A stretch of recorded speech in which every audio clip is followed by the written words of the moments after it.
Assalamualaikum warahmatullahi wabarakatuh.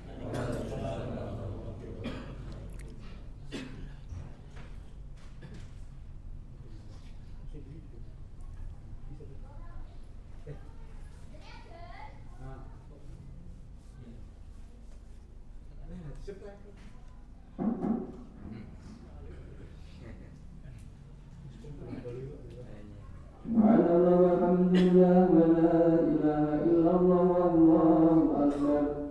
La haula wa la quwwata illa billahil aliyyil azim.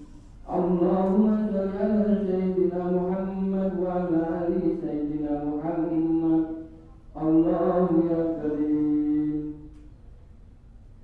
Allahu akbar, Allahu akbar.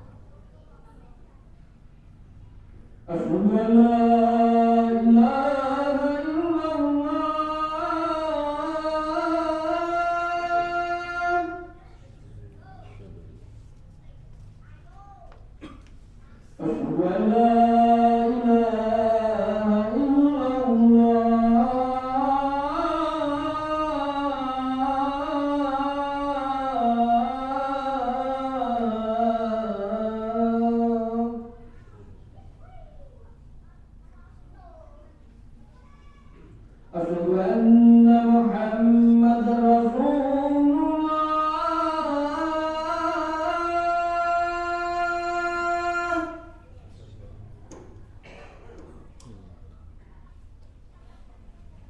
Asyhadu anna Muhammadar Rasulullah.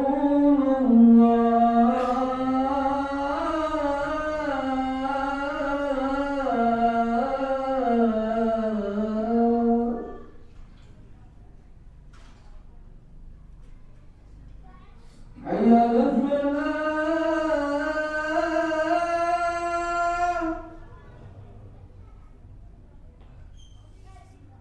Hayya 'alal falah.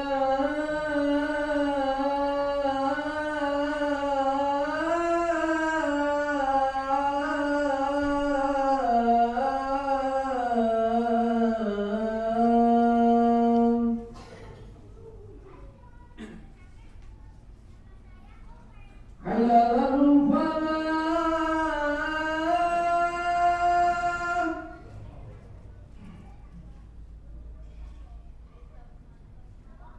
Hayya 'alal falah.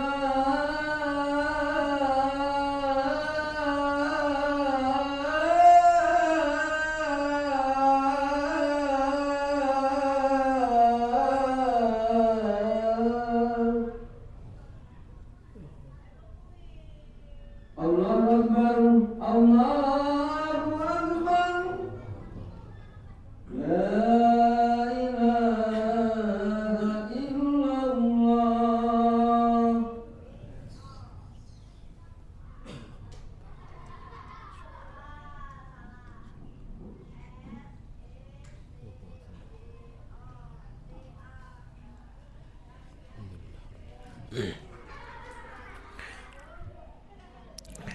Alhamdulillah.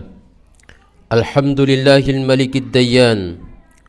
Wassalatu wassalamu ala Muhammadin sayyidi waladi Adnan wa ala alihi wa sahbihi wa tabi'ihi ala marriz zaman. Wa asyhadu an la ilaha illallah wahdahu la syarika lah. Lahul munazzahu 'anil jismiyyati wal jihati waz zamani wal makan. واشهد ان سيدنا محمدا عبده ورسوله الذي كان خلقه القرآن. اما بعد فيا عباد الرحمن فاني اوصيكم ونفسي بتقوى الله وطاعته لعلكم تفلحون. وقال الله تعالى في القرآن الكريم: أعوذ بالله من الشيطان الرجيم. أيحسب الإنسان أن يترك سدى. Sadaqallahul azim. Ma'asyiral muslimin rahimakumullah. Mengawali khutbah ini, saya berwasiat kepada hadirin sekalian dan juga diri saya pribadi, mari senantiasa kita berusaha meningkatkan ketakwaan kita kepada Allah dengan melaksanakan perintah-perintahnya dan menjauhi larangan-larangannya. Ma'asyiral muslimin rahimakumullah. Hidup ini ibarat sebuah perjalanan yang panjang. Ada titik di mana kita memulai perjalanan dan ada titik di mana perjalanan itu akan berakhir. Seperti halnya seseorang yang sedang bepergian, entah mungkin dengan cara berjalan kaki, mungkin dengan naik bis atau kendaraan yang lain. Kesuksesan seorang pejalan ditentukan pertama seberapa jelas ia memahami arah dan tujuan perjalanannya. Orang yang sukses adalah mereka yang sadar akan tujuan yang hendak dia tuju. Ia tahu kemana harus melangkah, kapan harus beristirahat, dan tujuan mana yang ingin dia capai. Jika naik bis, ia memastikan bis yang naiki itu pada arah yang benar.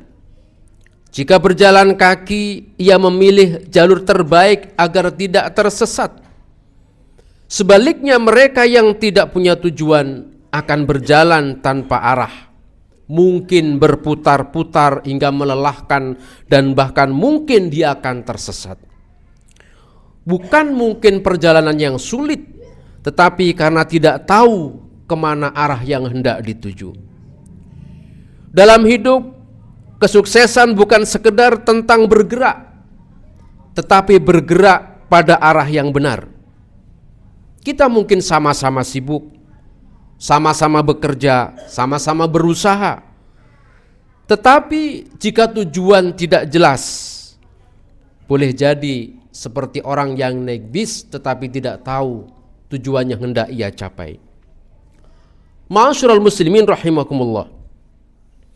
Sebab itu, untuk meraih sukses hidup, kita harus selalu ingat, tahu, dan pasti tujuan hidup yang hendak kita capai. Ini harus menjadi pedoman dasar di dalam kita menjalani perjalanan hidup ini. Allah ingatkan dalam Al-Quran, "Wa ma khalaqtul jinna wal insa illa liya'budun." Tidaklah aku Allah menciptakan jin dan manusia kecuali untuk menyembah kepadaku. Surat Az-Zariyat 56. Ayat ini menunjukkan bahwa tujuan hidup manusia diciptakan adalah dalam rangka menghamba, dalam rangka ubudiyah kepada Allah. Tidak ada waktu yang terlepas dari tujuan ubudiyah ini. Sebab itu seharusnya setiap tarikan nafas kita, setiap gerak hidup kita, bahkan diam kita, mesti kemudian bernilai ibadah dalam rangka ubudiyah, penghambaan kepada Allah. Dari kita bangun tidur sampai kemudian kita tidur kembali, semuanya harus menjadi ruang di mana kita menghamba kepada Allah dalam seluruh keadaan kita. Ma'asyiral muslimin, manusia hidup ini ada 4 kemungkinan keadaan. Disebutkan oleh para ulama, qala ba'dul ulama, awqatul abdi arba'atun. Waktu manusia ini akan ada 4 kemungkinan posisi. La khamislaha, tidak ada yang kelima. Yang pertama, an-ni'mah. Saat dimana seorang hamba kita mendapatkan nikmat. Yang kedua, al-baliyah. Saat dimana kita mendapatkan ujian. Yang ketiga, at-ta'ah. Saat dimana kita taat. Yang keempat, al-ma'siyah. Saat dimana kita melakukan kemaksiatan. Hidup kita 24 jam bergerak antara 4 kemungkinan. Kita mendapat nikmat, sedang mendapatkan ujian, sedang taat, atau sedang maksiat. Tidak ada kemungkinan kelima. Pertanyaannya adalah bagaimana hidup kita dalam 4 kemungkinan ini bisa kita laksanakan semuanya bernilai ubudiyah kepada Allah. Kita mulai yang pertama. Bagaimana kalau kemudian Allah karuniakan kita ketaatan? Faman kana waqtuhu ta'ah, barang siapa yang Allah karuniakan waktu hidupnya melaksanakan ketaatan, fasabiluhu syuhudul minnah minallah. Maka caranya adalah mempersaksikan bahwa ketaatan itu wujud karunia yang Allah berikan kepadanya. Barang siapa yang kesempatan hidupnya, misalnya pada siang hari ini kita melaksanakan ketaatan, melaksanakan Jumat bersama-sama, kita persaksikan bahwa kehadiran kita di masjid ini itu semata-mata karena karunia dari Allah.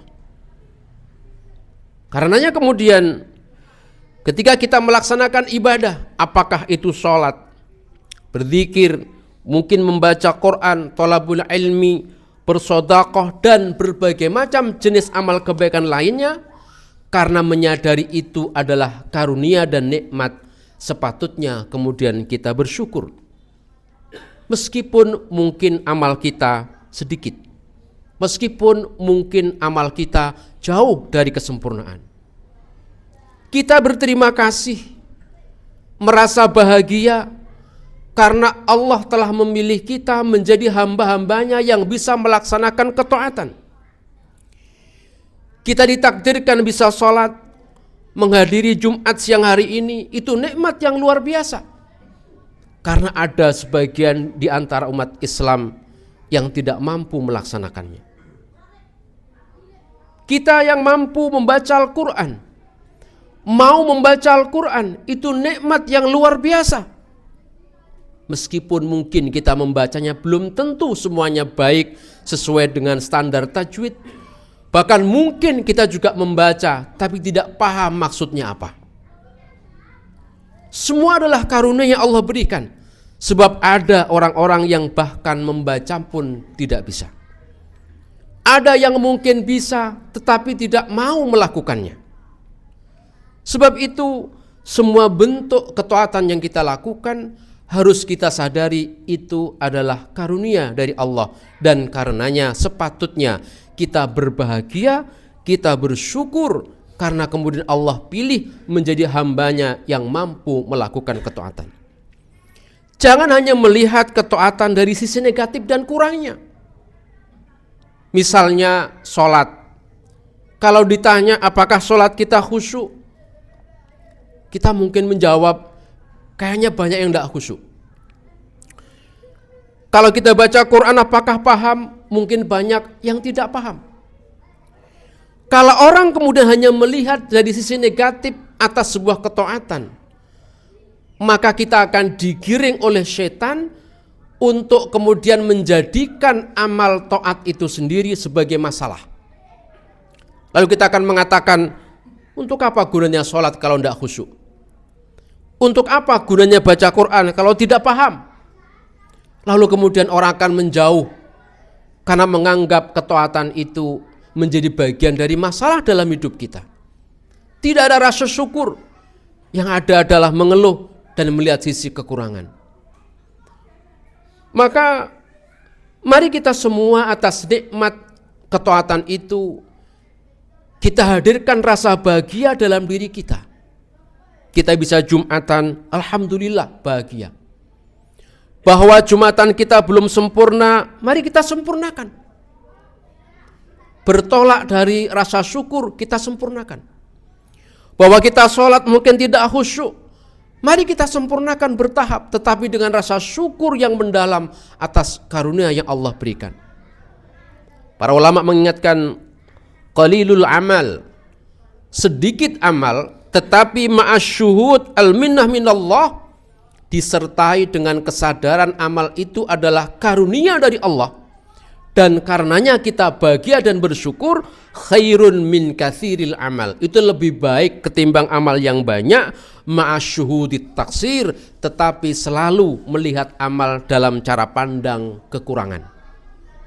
Salat yang tidak khusyuk, ngaji yang tidak paham, zikir yang tidak khudur, dan berbagai lain yang kemudian itu hanya menjadi perhatian, akhirnya justru orang akan semakin jauh dari ubudiyah karena merasa tidak nyaman. Ini yang pertama. Kemungkinan kedua, kalau kita dalam kemaksiatan, man kana waqtul ma'siyah, barang siapa yang kemudian dia melakukan kemaksiatan, keadaannya maksiat, fasabiluhul istighfar wa taubah, maka jalannya adalah istighfar dan taubat. Boleh jadi maksiat sesungguhnya adalah undangan dari Allah kepada hambanya agar dia masuk ke dalam pintu yang namanya pertaubatan. Apakah itu buruk? Selama maksiat menjadi jalan untuk mengingatkan hamba, mengingatkan manusia tentang kehambaannya dan dia kembali kepada Allah, maka orang ini akan bisa mendapatkan kemuliaan. Siapa manusia di dunia yang tidak melakukan kemaksiatan? Kata Rasulullah, kullu bani Adam khata, setiap anak manusia ini pasti punya keliru. Dia adalah pelaku salah. Tetapi wa khairul khata'in at-tawwabun. Sekalipun demikian, orang-orang yang salah, kita-kita ini akan menjadi orang yang baik ketika kemudian mau bertobat kepada Allah. Maka dalam kemaksiatan pun bisa menjadi jalan untuk kita mendekat kepada Allah. Kemungkinan ketiga adalah ketika kita mendapatkan nikmat. Man kana waktu ni'mah fasabiluhu syukru wa huwa farahul qalbi billah. Barang siapa yang dalam hidupnya Allah berikan nikmat, maka jalannya adalah dengan bersyukur, merasa hatinya lapang, bahagia dengan apa yang Allah karuniakan. Kita diberikan kesehatan, diberikan kelapangan, kekayaan, kesenangan, sepatutnya kita syukuri sebab tidak ada yang terjadi kecuali atas karunia Allah. Wa ma bikum min ni'matin faminallah. Tidak ada nikmat kecuali datang dari Allah, atas izin Allah. Karenanya patut kita bersyukur. Yang terakhir, kalau dalam kondisi mendapatkan musibah dan ujian, apa yang dilakukan? Man kana waqtuhul baliyah fasabiluhur ridha bil qada was sabr.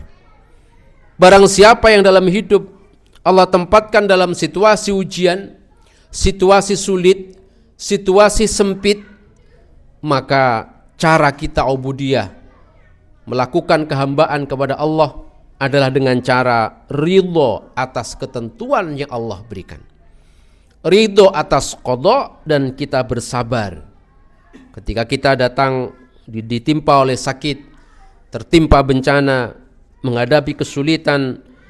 Semuanya tetap menjadi medan di mana kita meneguhkan kehambaan ubudiyah kita sebagai tujuan hidup dengan cara ridho dan bersabar. Apakah itu buruk? Tidak. Kata Rasulullah, ajaban li amril mu'min, sungguh menakjubkan kondisi seorang mukmin. Bagaimana keadaannya? In amrahu kullahu khair, seluruh urusannya selalu berakhir dengan kebaikan. Walaysa dzaka li ahadin illa lil mu'min, dan tidak akan mungkin itu terjadi kecuali bagi orang mukmin. In asabathu sarra syakara, kalau dia mendapatkan nikmat kelapangan dia bersyukur. Fakana khairan lahu, dan itu baik baginya. Wa in asabathu dharra sabara, fakana khairan lahu, kalau mendapatkan kesempitan dia bersabar dan itu baik. Ma'asyiral muslimin rahimakumullah. Hidup adalah ruang di mana kita melakukan penghambaan kepada Allah, menyembah kepada Allah dalam segala kondisi dan keadaan. Dalam taat kita beribadah dan bersyukur atas ketaatan. Dalam maksiat kita beribadah dengan taubat dan istighfar kepada Allah. Dalam nikmat kita beribadah dengan cara bersyukur. Dalam musibah kita beribadah dengan cara ridho dan sabar. Kalau itu yang terjadi, suatu saat Rasul mensabdakan, kalau Rasulullah, man u'tiya fasyakara, barang siapa yang diberi lalu dia bersyukur, wabtuliya fasabara, dia diuji kemudian sabar, wa zalama faghafara, dia berbuat zalim kemudian dia minta maaf, wa amila fastaghfara, dia beramal kemudian menyadari kekurangan diri, tsumma sakata, Rasul kemudian diam, enggak melanjutkan. Sahabat bertanya, faqala ya Rasulullah, madza lahu ya Rasul, kalau orang begitu apa yang diperoleh? Kata Rasulullah, faqala ulaika lahumul amnu wa hum muhtadun, merekalah orang-orang yang mendapatkan keamanan, perlindungan di akhirat, dan mereka di dunia menjadi orang-orang yang mendapatkan petunjuk. Ma'asyiral muslimin rahimakumullah, semoga kita semua menjadi hamba-hamba Allah yang bisa melewati seluruh perjalanan hidup dalam ketaatan, di dalam ubudiyah kepada Allah, baik saat kita Allah tempatkan dalam situasi taat, kadang mungkin terpeleset dalam maksiat, baik kita dalam situasi lapang dan nikmat maupun dalam situasi kita mendapatkan ujian. Apapun keadaannya, semoga semuanya bisa kita lalui di dalam rangka melaksanakan tujuan hidup kita menghamba kepada Allah, dan kelak kita semua menjadi orang-orang yang sukses, kebahagiaan kita peroleh dunia dan akhirat. Amin Allahumma amin. Barakallahu li wa lakum fil Qur'anil azim wa nafa'ani wa iyyakum bima fihi minal ayati wa dzikril hakim wa taqabbal minni wa minkum tilawatahu innawal ghafurur rahim wa qur rabbighfir warham wa anta khairur rahimin.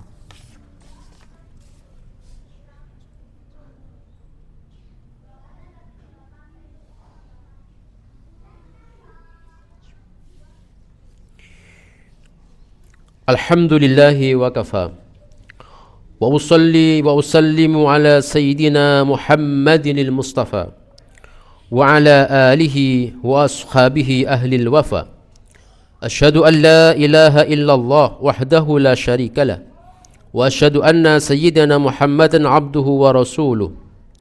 Amma ba'd, faya ayyuhal muslimun, usikum wa nafsi bitaqwallahil aliyyil azim. واعلموا أن الله أمركم بأمر بدأ فيه بنفسه، أن الله أمركم بالصلاة والسلام على نبيه الكريم، فقال إن الله وملائكته يصلون على النبي يا أيها الذين آمنوا صلوا عليه وسلموا تسليما. اللهم صل على سيدنا محمد وعلى آل سيدنا محمد كما صليت على سيدنا إبراهيم وعلى آل سيدنا إبراهيم، وبارك على سيدنا محمد وعلى آل سيدنا محمد كما باركت على سيدنا إبراهيم وعلى آل سيدنا إبراهيم في العالمين إنك حميد مجيد. اللهم اغفر للمسلمين والمسلمات والمؤمنين والمؤمنات الأحياء منهم والأموات إنك سميع قريب مجيب دعوة. اللهم ادفع عنا البلاء والغلاء والوباء والفحشاء والمنكر والسوء المختلفة والشدائد والمحن ما ظهر منها وما بطن من بلدنا هذا خاصة ومن بلدان المسلمين عامة إنك على كل شيء قدير. ربنا تقبل منا إنك أنت السميع العليم وتب علينا إنك أنت التواب الرحيم. ربنا آتنا في الدنيا حسنة وفي الآخرة حسنة وقنا عذاب النار والحمد لله رب العالمين ولذكر الله أكبر.